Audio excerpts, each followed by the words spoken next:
আমার অফিস থেকে ফিরতে ফিরতে প্রায় দিনই সন্ধ্যা হয়ে যায়। কোনো দিন অফিস থেকে ফিরে এসে দেখি আমার শাশুড়ি মা সন্ধ্যা দিচ্ছেন, নতুবা সন্ধ্যা দেবেন, তো আমার আর দেওয়া হয় না। সেদিন ঘরে ঢোকার সময়ই মাকে বলেছিলাম যে আজকে থাক, তোমাকে দিতে হবে না, আমিই সন্ধ্যাটা দিয়ে দিচ্ছি। সেদিন শরীরটাও ঠিক ভালো ছিল না, কিন্তু ঠাকুর ঘরে ঢুকলে আলাদাই যেন একটা শান্তি পাওয়া যায়।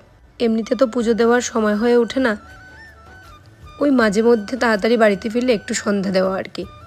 সন্ধ্যা দিয়ে এসে দেখি আমার দেওয়ার অর্ঘ্য এসেছে, আর ও আসার একটু পরেই আমার মাসিমণি এসেছেন, মানে আমার মাসি শাশুড়ি।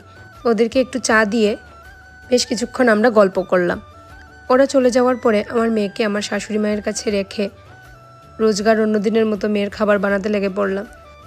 সেদিন আমি অফিসে বসেই আমাদের বাড়িতে যে দিদি থাকে সেই দিদিকে ফোন করে বলেছিলাম, দিদি তুমি কিছু কাবুলি ছানা ভিজিয়ে রেখে দেবে, আর কয়েক ঘন্টা পরে ওইগুলোকে ভালো করে সেদ্ধ করে রেখে দেবে, সঙ্গে 1-2টা আলুও সেদ্ধ করে রেখে দেবে। প্রথমে ভেবেছিলাম ওইগুলো দিয়ে আমি কিছু একটা ভাজার মতো করে দিয়ে দেবো মেয়েকে।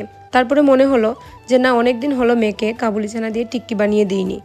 আমার মেয়ে যখন প্রথম সলিড খাবার শুরু করে তখন মাঝে মাঝে ধরুন সপ্তাহে 10 দিনে এই খাবারটা আমি ওকে দিতাম। এই কাবুলি ছানাটা বাচ্চাদের জন্য ভীষণ ভালো। এতে আছে প্রচুর পরিমাণে প্রোটিন, ভিটামিন, আয়রন, মিনারেল, যা বাচ্চার গ্রোথে ভীষণভাবে হেল্প করে। আর আমার মেয়েও এটা খেতে ভীষণ পছন্দ করে। আমি এটাকে এয়ার ফ্রায়ারে বানিয়েছি, আপনারা চাইলে প্যানের মধ্যেও করতে পারেন, অল্প অয়েল ব্রাশ করে, বা ঘি বা বাটার যে কোনো কিছু ইউজ করতে পারেন। শুধু বাচ্চারা না, বড়রাও খেতে পারে। আমার তো ভীষণ প্রিয় এটা, ইভেন আমার বড় পছন্দ করে খেতে। এদিকে মেয়েকে খাওয়াতে খাওয়াতে আমার বাবাও চলে আসলো পূজার ড্রেস নিয়ে মেয়ের জন্য। মেয়ে তো ড্রেস পেয়ে ভীষণ খুশি। তো আজকের মতো এখানেই শেষ করছি। সবাই ভালো থাকবেন, সুস্থ থাকবেন।